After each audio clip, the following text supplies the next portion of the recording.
Assalamualaikum warahmatullahi wabarakatuh. Jumpa kembali sobat beriman, sobat Ismama, Islami pada masanya. Semoga sobat beriman semua tetap dalam lindungan Allah Subhanahu wa taala, mendapat limpahan berkah dunia maupun akhirat. Amin amin ya mujibas sailin. Kali ini kita akan membahas salah satu topik yang penuh dengan hikmah dan pelajaran berharga, yaitu mengenal lebih dekat para istri Nabi Muhammad SAW. Sebagai seorang Rasul, Nabi Muhammad memiliki beberapa istri yang sangat berperan dalam perjalanan dakwah Islam. Mereka bukan hanya sekedar pasangan hidup, tetapi juga sahabat dekat yang mendampingi beliau dalam berbagai fase kehidupan. Masing-masing dari mereka memiliki kisah yang unik dan penuh makna yang bisa kita pelajari. Konten kali ini diambil dari berbagai sumber terpercaya, kitab-kitab, sirah nabawiyah, hadis sahih, Bukhari dan Muslim, dan masih banyak lagi. Sehingga ada beberapa versi jumlah dan atau urutan para istri Nabi Muhammad SAW yang akan diterangkan dalam konten ini. Penasaran siapa saja mereka? Apa saja peran penting yang mereka mainkan dalam sejarah Islam? Yuk, mari kita simak bersama. Dan semoga kisah-kisah ini bisa memberi kita inspirasi dan pemahaman yang lebih dalam tentang kehidupan Rasulullah dan para istri beliau. Di dalam sejumlah sirah nabawiyah disebutkan keseluruhan istri Nabi Muhammad adalah 13 orang. Abdul Hasan Ali Al-Hasani An-Nadwi dalam sirah nabawiyah menyebut tak ada perbedaan pendapat bahwa Nabi Muhammad wafat dengan meninggalkan 9 orang istri. Nabi Muhammad itu pun juga meninggalkan 2 istri lain dari budak yang pernah dimerdekakannya. Keduanya adalah Maryah binti Syam'un dan Royhanah binti Zaid. 2 istri lainnya meninggal saat Rasulullah masih hidup. Mereka adalah Siti Khadijah binti Khuwailid dan Zainab binti Khuzaimah. Syekh Syaifur Rahman Al-Mubarakfuri dalam sirah nabawiyah menyebutkan bahwa Khadijah dan Zainab binti Khuzaimah adalah disebut ibu para fakir miskin atau disebut Ummul Masakin. Istri pertama Nabi Muhammad adalah Sayyidah Khadijah binti Khuwailid radhiyallahu anha. Kisah Sayyidah Khadijah sudah kami ulas kemarin konten-konten sebelumnya. Jadi untuk kali ini kami tidak banyak membahas terkait Sayyidah Khadijah. Namun kami lanjut untuk membahas istri selanjutnya, istri kedua Nabi Muhammad, yaitu Saudah binti Zam'ah. Nabi Muhammad menikahi Saudah setelah wafatnya Khadijah dalam bulan itu juga, bulan Ramadan, tahun ke-10 pasca kenabiannya, 3 tahun sebelum Hijriah. Ayah Saudah masih hidup ketika Muhammad menikahinya. Saudah wafat setelah 57 tahun dirinya menikah dengan Muhammad, yaitu pada bulan Syawal tahun ke-54 Hijriah. Saudah dikenal sebagai perempuan bijak dan penyayang. Ketika ia mulai tua, ia rela memberikan hari-hari gilirannya untuk bersama Muhammad kepada Aisyah yang merupakan istri favorit Muhammad, demi menyenangkan Muhammad dan supaya dirinya tidak jadi diceraikan oleh Muhammad. Saudah adalah istri Muhammad yang terlibat langsung dalam peristiwa sebab turunnya ayat hijab. Sebelum datangnya perintah dari Allah untuk berhijab, istri-istri Muhammad tidaklah berhijab, dan tidak pula ia perintahkan mereka berhijab. Namun Umar ibn Khattab, sahabat Muhammad yang mempunyai karakter keras, mendatangi Muhammad, menyarankannya agar menghijabi istri-istrinya. Akan tetapi Muhammad tidak mengindahkan usulannya. Di zaman Muhammad, jika istri-istrinya ingin buang air besar, mereka keluar pada waktu malam menuju tempat buang hajat yang berupa tanah lapang dan terbuka bernama Al-Manasi. Mengetahui hal tersebut, Umar yang begitu antusias agar ayat hijab diturunkan pun menunggu ketika salah seorang istri Muhammad akan buang air besar, yang mana pada saat itu adalah Saudah. Lalu Umar berseru kepadanya, Sungguh kami telah mengenalmu, wahai Saudah. Takut akan hal itu terulang, Saudah pun melaporkan hal tersebut kepada Muhammad, dan tidak lama berselang ayat hijab pun turun dan istri-istri Muhammad kembali diizinkan untuk buang air besar.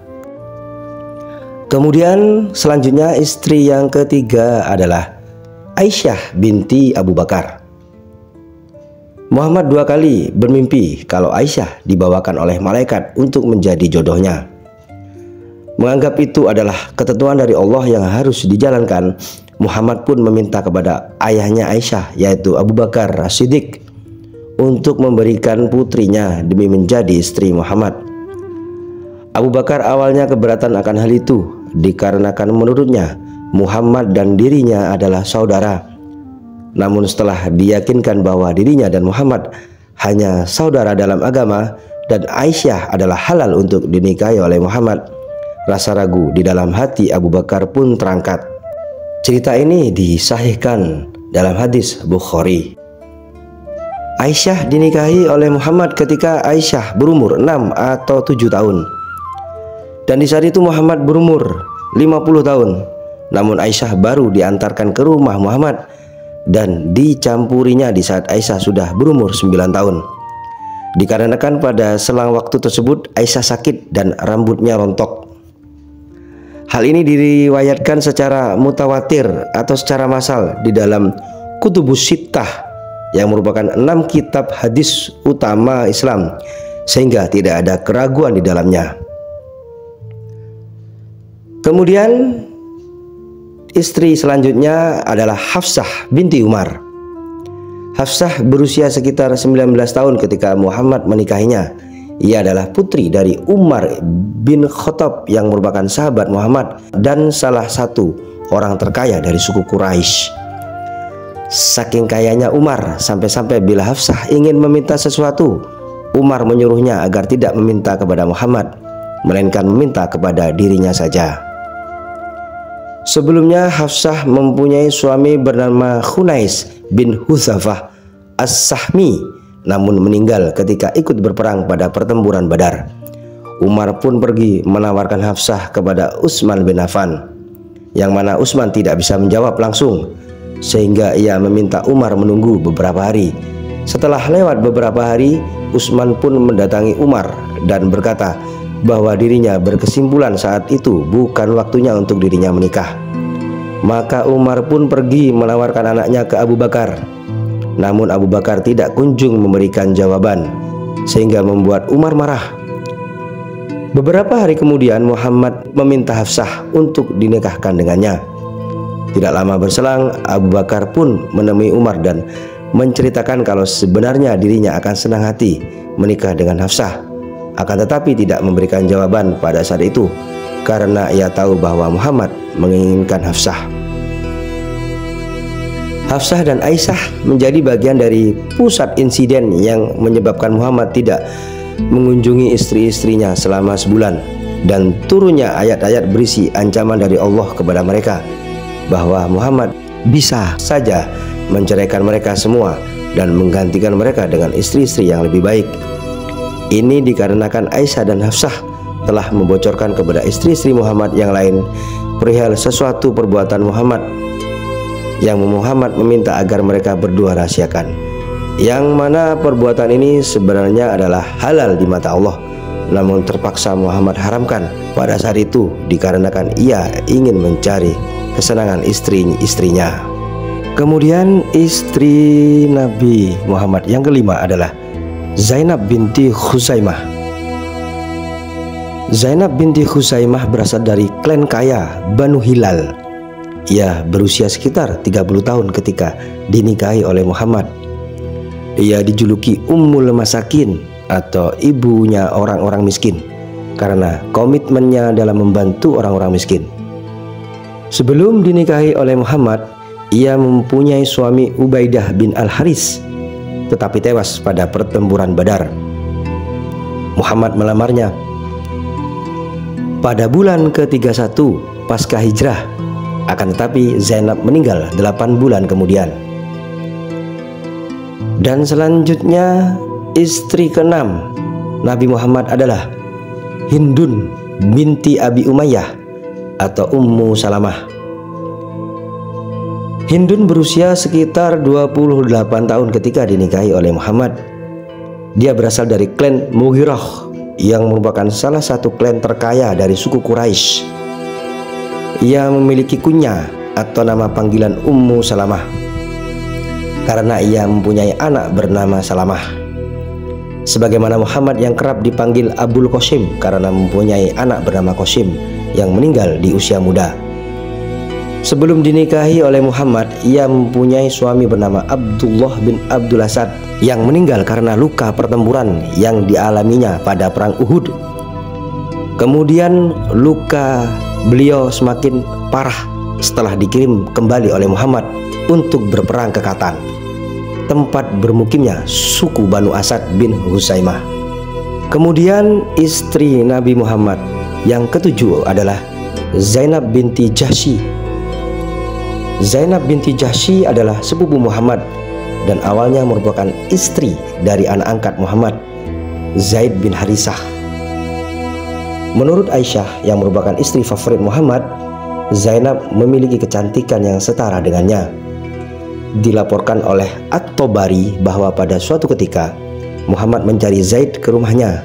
Namun Muhammad hanya menemukan Zainab yang terburu-buru mengenakan pakaian seadanya. Muhammad pun berujar, "Terpujilah Allah yang Maha Kuasa. Terpujilah Allah yang membolak-balikkan hati manusia." Sepulangnya Zainab pun menceritakan peristiwa ini kepadanya. Mengetahui hal tersebut, Zaid pun bersegera ke hadapan Muhammad dan menanyakan apabila Muhammad menginginkan Zainab, maka ia akan segera berpisah dengannya. Namun Muhammad berkata kepada Zaid, "Pertahankanlah terus istrimu." Walaupun di dalam lubuk hati Muhammad menginginkan Zainab. Zaid pun sadar akan hal itu dan tidak mendekati Zainab lagi, dan mereka pun bercerai beberapa saat setelahnya. Ketika Muhammad berbicara dengan Aisyah, firman Allah datang kepadanya dan ia pun berkata, "Siapa yang akan pergi mengabarkan berita baik ke Zainab bahwa Allah telah mengawinkanku dengan dirinya?" Muhammad pun menikah dengan Zainab setelah masa iddahnya selesai dengan mas kawin 400 dirham. Dalam norma Arab pada saat itu adalah perbuatan yang tidak bermoral apabila seseorang ayah angkat menikahi mantan istri dari anak angkatnya sendiri.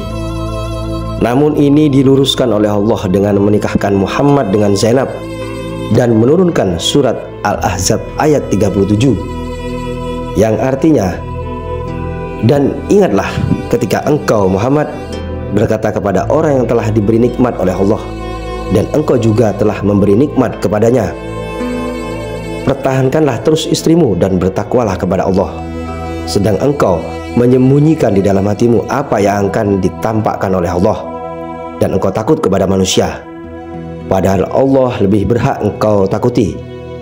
Maka ketika Zaid telah mengakhiri keperluan terhadap istrinya dan menceraikannya, "Kami nikahkan engkau dengan dia Zainab, agar tidak ada keberatan bagi orang mukmin untuk menikahi istri-istri anak-anak angkat mereka apabila anak-anak angkat itu telah menyelesaikan keperluannya terhadap istrinya, dan ketetapan Allah itu pasti terjadi."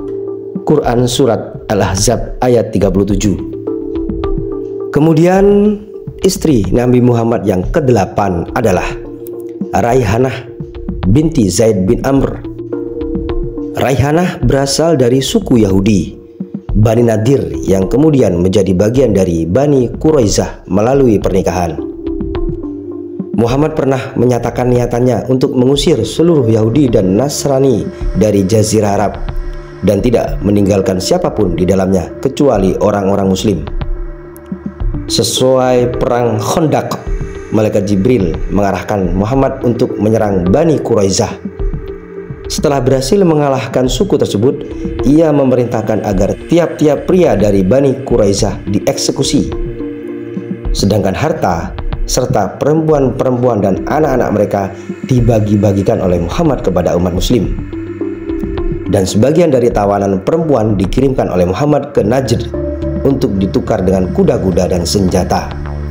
Muhammad mengambil 1/5 dari harta rampasan sebagaimana yang ditetapkan di dalam Al-Quran dan mengambil raihanah untuk dirinya. Muhammad pernah menawarkan kepada raihanah supaya dirinya dinikahi oleh Muhammad dan mengenakan hijab. Namun raihanah menolak dengan mengatakan, "Biarlah aku tetap di bawah kekuasaanmu, karena itu adalah lebih mudah untuk diriku dan untukmu." Maka Muhammad pun meninggalkannya. Semenjak menjadi tawanan umat muslim, raihanah telah menunjukkan kebenciannya terhadap Islam dan tetap berpegang pada Yudaisme. Ketika Muhammad sedang bersama sahabat-sahabatnya, ia mendengar suara sandal tiba dari belakang dan ia berkata, "Ini pasti Tolaba bin Sya'ya yang datang membawakan berita baik kalau raihanah telah memeluk Islam." Dan benar apa yang dikatakan Muhammad, yang mana itu membuat dirinya begitu senang. Kemudian istri Nabi Muhammad yang ke-9 ialah Juwairiyah binti Al-Haris. Juwairiyah sebelumnya adalah tawanan milik pihak Muhammad dari suku Bani Mustalik yang beliau serang tanpa peringatan. Muhammad mendapatkan banyak tawanan pada saat itu, sehingga ia membagi-bagikannya kepada umat muslim. Juwairiyah adalah salah satu yang dibagikan oleh Muhammad dan ia jatuh ke tangan Sabit bin Qais. Menurut Aisyah, Juwairiyah adalah perempuan yang sangat cantik. Setiap orang yang memandangnya pasti jatuh cinta. Juwairiyah meminta kepada Sabit untuk membuat perjanjian supaya dia dapat membayar kebebasan dirinya dengan jumlah tertentu. Maka Juwairiyah pun pergi ke Muhammad, memohon agar Muhammad membantunya menebus kebebasan dirinya. Muhammad pun menawarkan bahwa ia akan melakukannya apabila Juwairiyah mau menjadi istrinya. Juwairiyah pun setuju. Kabar akan hal ini pun tersebar ke orang-orang. Mereka berkata, "Berarti kaum ini saudara Rasulullah." Maka kaum muslimin pun mengembalikan tawanan-tawanan yang mereka pegang. Selanjutnya, istri Nabi Muhammad yang ke-10 adalah Ramlah binti Abu Sufyan, atau biasanya disebut Ummu Habibah. Ramlah adalah anak dari Abu Sufyan yang merupakan salah seorang pemimpin dan pedagang dari suku Quraisy. Abu Sufyan kerap memimpin kafilah-kafilah dagang besar dari dan menuju Syam.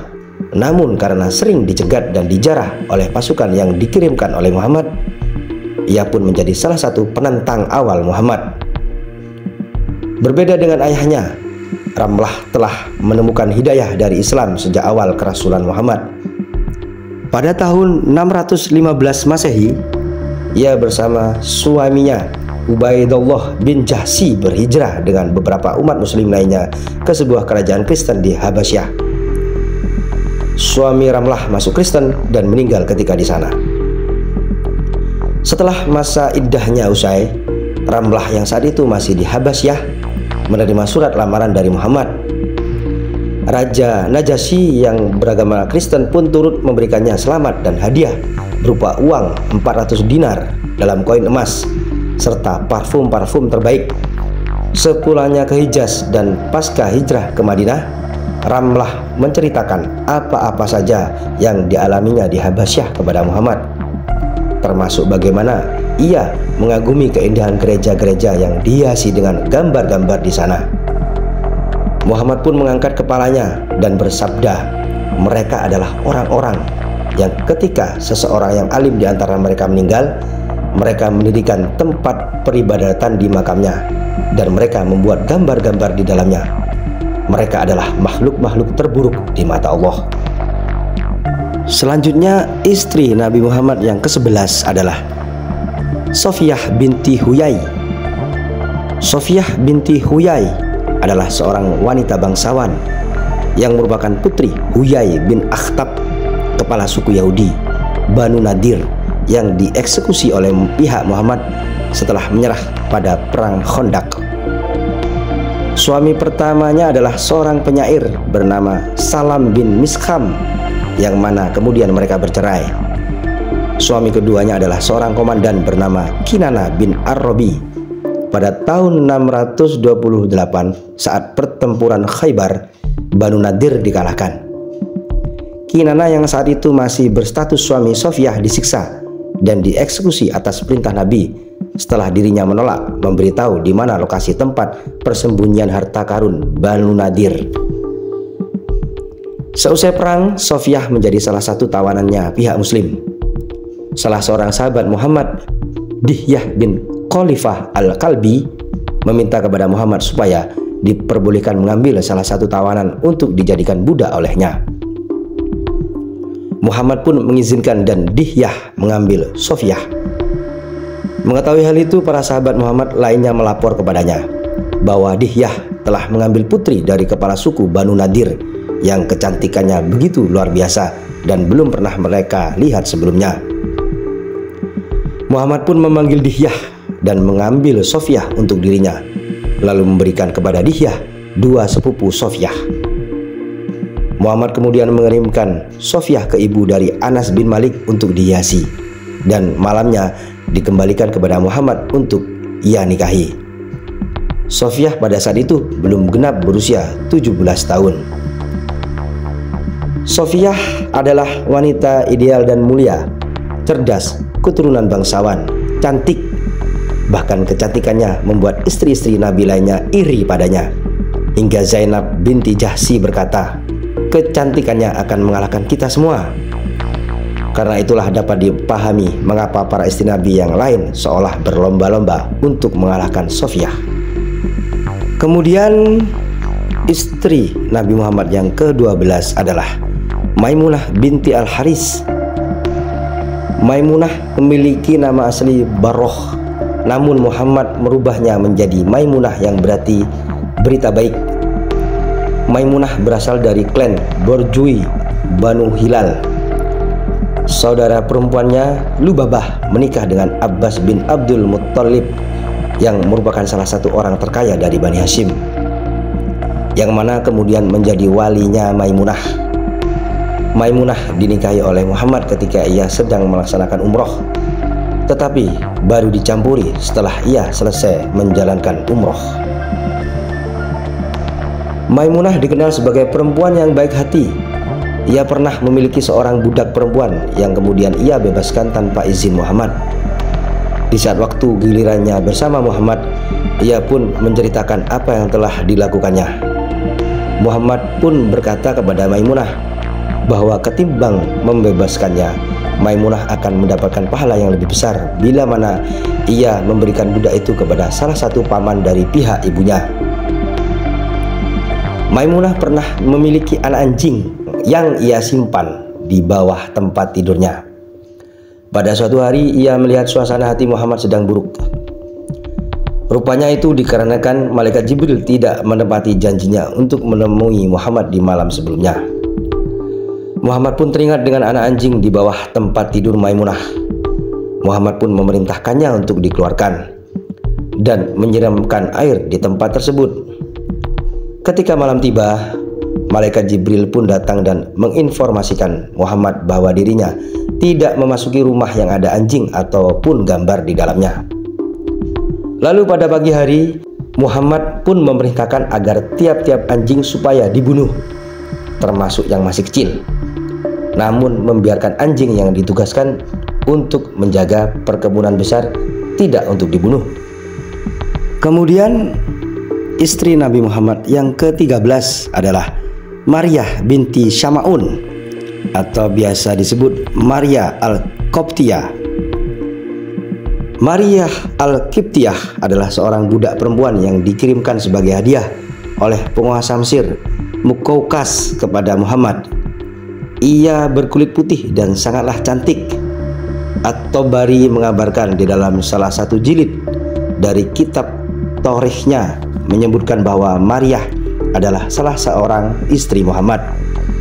Namun pada jilid berikutnya ia mengatakan bahwa Maryah adalah gundinya Muhammad yang dicampuri oleh Muhammad sebagai barang kepemilikannya dan tidak pernah ia nikahi. Menunjukkan bahwa Tabari menggunakan istilah istri di jilid sebelumnya dalam artian perempuan-perempuan yang pernah dicampuri oleh Muhammad. Maryah adalah satu dari dua perempuan yang berhasil mengandung anak dari Muhammad. Betapa gembiranya Muhammad mendengar berita kehamilan Maryah.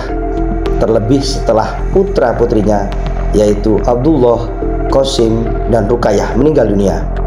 Anak tersebut kemudian diberi nama Ibrahim, tetapi tidak lama setelah lahir, Ibrahim pun wafat. Selanjutnya kami akan menjelaskan peran-peran para istri Nabi Muhammad SAW dalam perjuangan Islam, yaitu Khadijah binti Khuwailid radhiyallahu anha adalah istri pertama Nabi Muhammad yang memegang peran penting dalam kehidupan Nabi Muhammad. Sebagai wanita yang mandiri dan sukses di Mekah, Khadijah memberikan dukungan penuh baik secara emosional maupun finansial. Ketika Nabi menerima wahyu pertama, Khadijah adalah orang pertama yang mempercayainya dan memberikan dorongan penuh. Dukungan Khadijah di masa-masa tersulit memberikan Nabi kekuatan moral untuk melanjutkan misinya. Khadijah adalah contoh pasangan yang setia, penuh cinta dan tanpa pamrih, dengan pengorbanannya yang tetap menjadi inspirasi hingga hari ini. Kemudian Saudah binti Zam'ah yang memperkuat rumah tangga Nabi Muhammad. Di masa-masa sulit setelah hijrah ke Madinah, Saudah memberikan dukungan emosional yang sangat dibutuhkan oleh Nabi dan keluarganya. Meskipun tidak banyak kisah heroik yang dikaitkan dengannya, perannya dalam menjaga keseimbangan rumah tangga Nabi di tengah-tengah kesulitan menunjukkan pentingnya dukungan keluarga dalam misi besar. Saudah dikenang atas pengorbanannya yang penuh cinta dan kesetiaannya dalam menjaga keharmonisan rumah tangga Nabi. Kemudian Sayyidah Aisyah binti Abu Bakar radhiyallahu anha. Beliau terkenal dengan kecerdasan dan kedekatannya dengan Nabi. Sebagai istri muda yang penuh semangat, Aisyah tidak hanya menemani Nabi dalam kehidupan sehari-hari, tetapi juga belajar secara mendalam darinya. Setelah wafatnya Nabi, Aisyah memainkan peran kunci dalam menyebarkan pengetahuan tentang Islam kepada generasi berikutnya. Ia meriwayatkan ribuan hadis yang menjadi sumber penting bagi umat muslim hingga saat ini. Aisyah menunjukkan bahwa seorang perempuan bisa menjadi pusat ilmu dan inspirasi, sekaligus memberikan kontribusi besar dalam perkembangan ajaran Islam. Kemudian Hafsah binti Umar, yaitu penjaga naskah Al-Quran. Hafsah binti Umar, putri dari sahabat dekat Nabi Umar bin Khattab, memainkan peran penting dalam melestarikan ajaran Islam. Salah satu warisan terbesar Hafsah adalah menjaga naskah pertama mushaf Al-Quran setelah wafatnya Nabi. Tanggung jawab ini diberikan kepadanya karena kesetiaannya dan komitmennya yang kuat terhadap Islam. Selain itu, Hafsah dikenal sebagai wanita yang rajin berpuasa dan selalu berusaha memperdalam pemahamannya tentang agama. Perannya dalam menjaga Al-Quran menyoroti pentingnya kontribusi perempuan dalam mempertahankan warisan keagamaan Islam. Kemudian Zainab binti Jahsy, yaitu sosok teladan kesalehan dan kedermawanan. Beliau dikenal karena kedermawanannya yang luar biasa. Meskipun berasal dari keluarga terhormat, Zainab memilih hidup sederhana dan sering menyumbangkan kekayaannya kepada mereka yang membutuhkan. Salah satu hal yang paling menonjol dari Zainab adalah kesolehannya serta kesiapannya untuk berkontribusi kepada masyarakat tanpa mengharapkan imbalan. Pernikahannya dengan Nabi juga memiliki makna spiritual yang mendalam karena diatur langsung oleh Allah sebagaimana tercatat dalam Al-Quran. Kemudian Ummu Salamah, istri Nabi Muhammad yang bijaksana. Beliau dikenal karena kebijaksanaannya. Ia adalah salah satu istri Nabi yang paling cerdas dan sering memberikan saran yang bijak kepada Rasulullah. Salah satu momen bersejarah yang melibatkan Ummu Salamah adalah saat perjanjian Hudaybiyah, ketika sarannya membantu menyelesaikan kebuntuan antara kaum muslim dan Quraisy. Kemudian Maria Al-Qibtiyah, istri Nabi Muhammad yang berasal dari Mesir, adalah budak hadiah dari penguasa Mesir yang tadi sudah dijelaskan. Lahir putra bernama Ibrahim yang telah wafat saat masih bayi. Maria dikenal karena kesetiaannya kepada Rasulullah dan dihormati oleh kaum muslimin meski berasal dari latar belakang yang berbeda. Kemudian Safiyah binti Huyai, istri Nabi Muhammad dari Bani Nadir. Meski dari latar belakang yang berbeda, Safiyah menunjukkan kesetiaannya kepada Islam dan Nabi Muhammad. Rasulullah selalu memperlakukannya dengan penuh hormat dan kasih sayang. Ummu Habibah binti Abu Sufyan.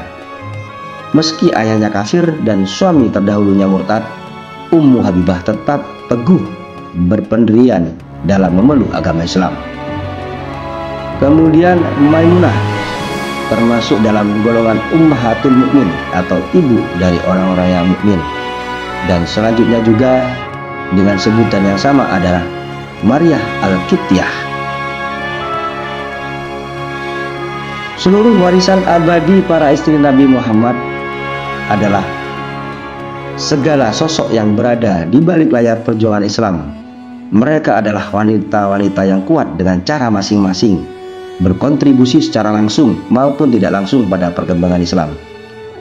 Khadijah dengan dukungannya yang penuh cinta, Saudah dengan kesabarannya dalam menjaga rumah tangga, Aisyah dengan kecerdasannya, Hafsah dengan tanggung jawabnya menjaga Al-Quran, dan Zainab dengan kedermawanannya, semua memainkan peran krusial dalam sejarah Islam.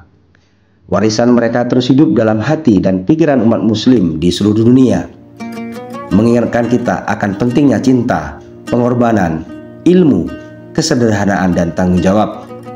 Peran istri Nabi Muhammad tidak hanya terbatas pada tugas rumah tangga, tetapi juga menjadi pemain utama dalam penyebaran dan pelestarian Islam, menjadi mereka teladan bagi generasi muslim di masa depan.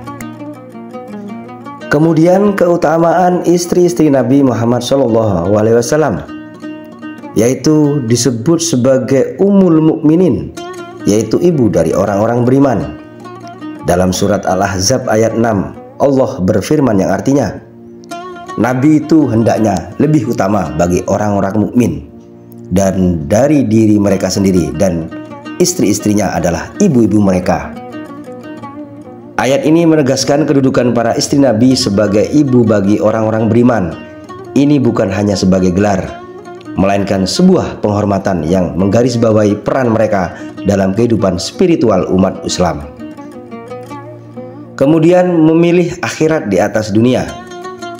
Allah memerintahkan Nabi untuk memberi pilihan kepada istri-istrinya dalam surat Al-Ahzab ayat 28-29, yang artinya, Hai Nabi, katakanlah kepada istri-istrimu, jika kamu sekalian mengingini kehidupan dunia dan perhiasannya, maka marilah supaya aku berikan kepadamu mut'ah dan aku ceraikan kamu dengan cara yang baik.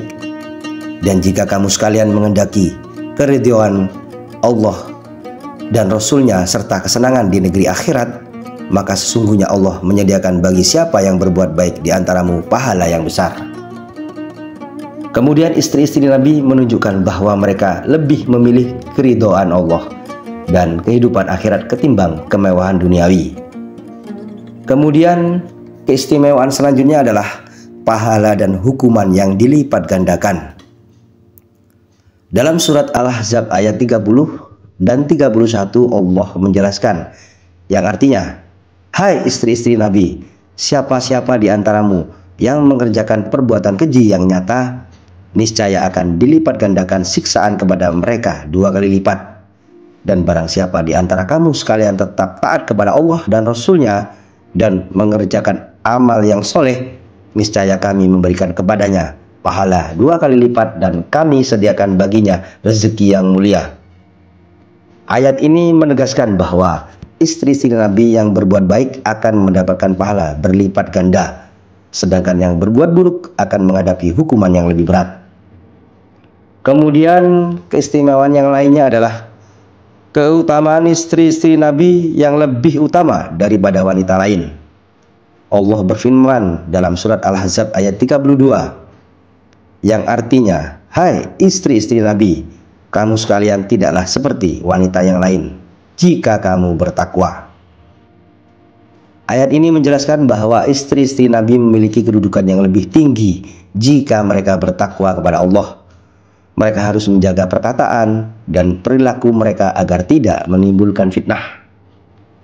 Kemudian kehidupan di rumah dan menyebarkan ilmu adalah keistimewaan selanjutnya yang sudah disarikan dalam surat Al-Ahzab ayat 33, yang artinya, dan hendaklah kamu tetap di rumahmu dan janganlah kamu berhias dan bertingkah laku seperti orang-orang jahiliyah yang dahulu. Yang dimaksud adalah istri-istri Nabi diharapkan untuk tetap di rumah dan menjalankan ibadah dengan serius, serta menyebarkan ilmu pengetahuan tentang Allah dan Rasul-Nya.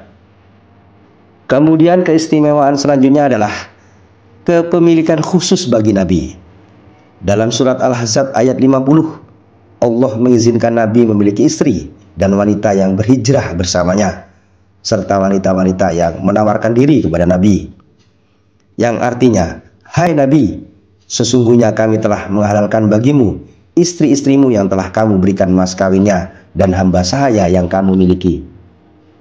Ini menunjukkan kehormatan khusus bagi Nabi dalam memilih istri dan wanita-wanita yang mendukung dakwahnya.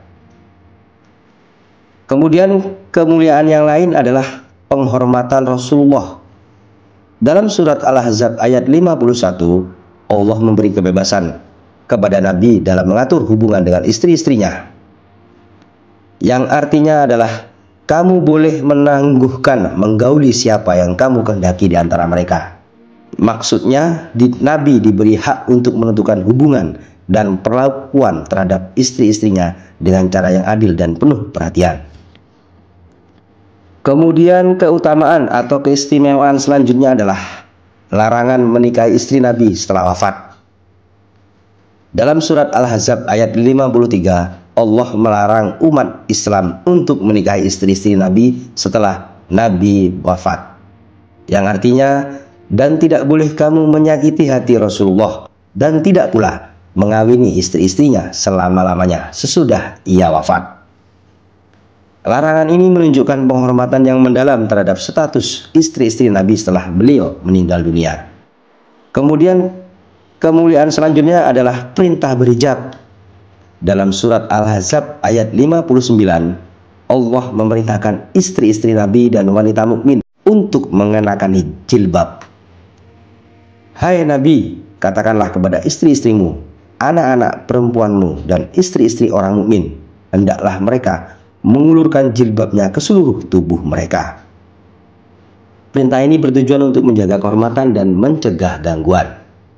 Kemudian kemuliaan selanjutnya adalah kesucian dan kebersihan, yang disarikan dalam surat An-Nur ayat 26, yang artinya, wanita-wanita yang keji adalah untuk laki-laki yang keji, dan laki-laki yang keji adalah buat wanita-wanita yang keji pula.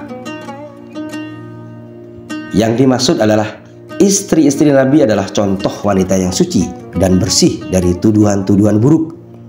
Mereka diberikan ampunan dan rezeki yang mulia sebagai balasan atas kesucian dan ketakwaan mereka.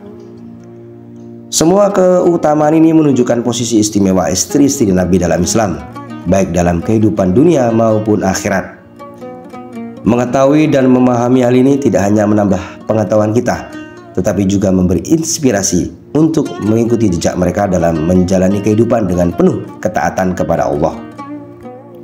Demikianlah kisah atau urutan para istri Nabi untuk kita bisa mengenal lebih dekat kepada para beliau, istri Nabi Muhammad SAW, serta keistimewaan-keistimewaan para istri Nabi untuk kita jadikan sebagai suri tauladan di kehidupan sehari-hari. Dan semoga apa yang telah disampaikan membawa manfaat yang luar biasa. Amin amin ya mujibas sailin. Jangan lupa like, comment, subscribe channel ini supaya kami bisa terus menyajikan kajian-kajian seru yang lainnya. Wassalamualaikum warahmatullahi wabarakatuh.